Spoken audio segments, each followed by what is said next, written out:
the reality of what we have to do. And I've started this process. We all have to do it. You have to move your money, get it out of these multinational banks that are, listen, if you want to understand what happened in Egypt, what happened in Egypt, Tunisia, Syria, all these places, it's directly related to what happened on Wall Street. Because the commodities market zoomed up because all the real estate was collapsing, and so they start putting their money into commodities. Commodities go up, and suddenly the Egyptian, who was paying 25% of his income for food, is now paying 45% of his income for food, and he can't afford it. And they're literally starving. This is happening in many, many places around the world. People are suffering from this unjust economic system that has to be identified. The culprits behind it need to be identified because these are real people. They have names, and they're doing things that are completely immoral.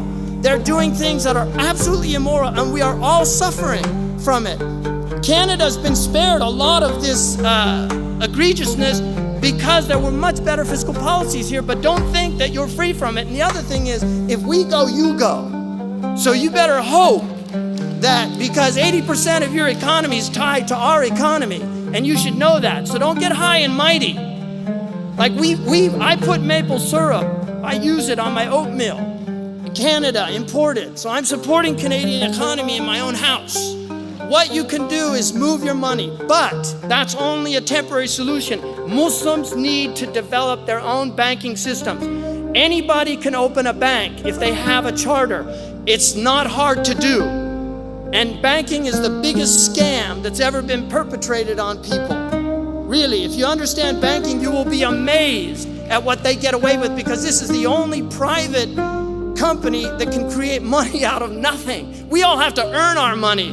They just literally create it out of nothing. And so you need to understand, we as a community need to open banks, but they can't be like some of these shifty, shady things that are going on, Sharia compliant, quote unquote, right? And Canada has already tasted the bitter brunt of that, all right? So we have to we have our own banks. The other thing that we can do, we have over 50,000 doctors in the United States of America, and you've got many Muslim doctors, 50,000 Muslim doctors. And I've said this before, but when an American comedian on national TV said, I went to my doctor and he said, face Mecca and cough, and everybody in the audience laughed, you know that Muslim doctors are having an impact on this society. People put their lives in the hands of Muslim doctors every day. Muslim doctors are paying hundreds of millions of dollars in insurance every month. Who are they paying it to? They're paying it to Blue Cross. I thought we didn't believe in crosses. Really, they're paying it to Mutual Insurance. They're paying it to all these companies. We have a system called takaful, which is superior to this insurance system, where you're investing your money. And then if something happens, then the money comes out of that. This is a superior system. You would get people from other faiths and non-faith people, they would want to be part of this because they wouldn't be just losing their money every month, but getting something back. We need Muslim insurance companies. All you people in here are paying auto insurance. Where's the Muslim insurance company? That could be a non-profit insurance company. That could be giving back to the community. Where is it? Where's our creativity? Why aren't we thinking economically? We're literally spending, we are spending so much money on these societies, and what are we getting back for it? Reasonably good governance, pretty good roads, good amenities, nice municipalities, but much of it is being squandered on companies that are doing terrible things. They really are. And if you read the fine print in a lot of these insurance companies, it's amazing what they get away with. All you have to look is what happened to the people in Katrina who didn't, they had insurance against hurricanes, but because the dam broke, they blamed it on the dam and said, oh, it wasn't the hurricane. And people lost their houses. I mean, this is totally unethical. The Quran is about giving people respite until things are easier for them. Muslims don't foreclose homes. Really, bank robbers don't chase people out of their homes, but bankers do. Really, it's amazing what they get away with. Woody Guthrie, the great American poet, said, some will rob you with a fountain pen, some with a 6-gun, and some with a fountain pen. I mean, people were completely robbed. All these securitized loans, derivatives packed in, and they were robbing everybody. It wasn't just the people that were signing those deeds. They were robbing the fireman's insurance, the teacher's insurance, people's 401ks, all these people that thought their retirement were in AAA loans. Standards and Poor, all these people that are giving them AAA loans, and it wasn't AAA loans. And then they were betting against themselves. This is what was going on, complete unethical behavior. Now, if you look, Spinoza said that greed, avarice, and covetousness are species of madness. They're types of madness. We forget that these people are actually insane.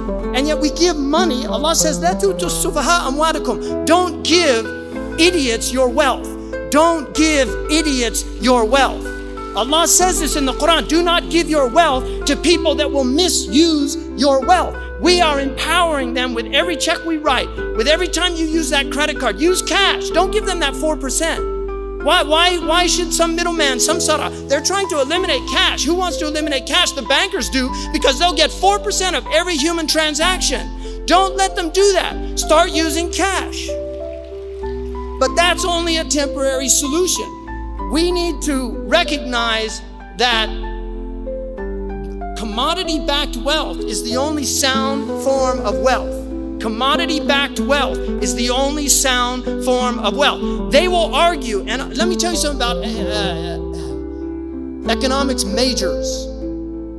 Economics majors go through a brainwashing program. Seriously, because they come out of it with all these ideas. And if you try to say something like, we need to get back to a bimetal economy. Oh no, that's passé. They got rid of that.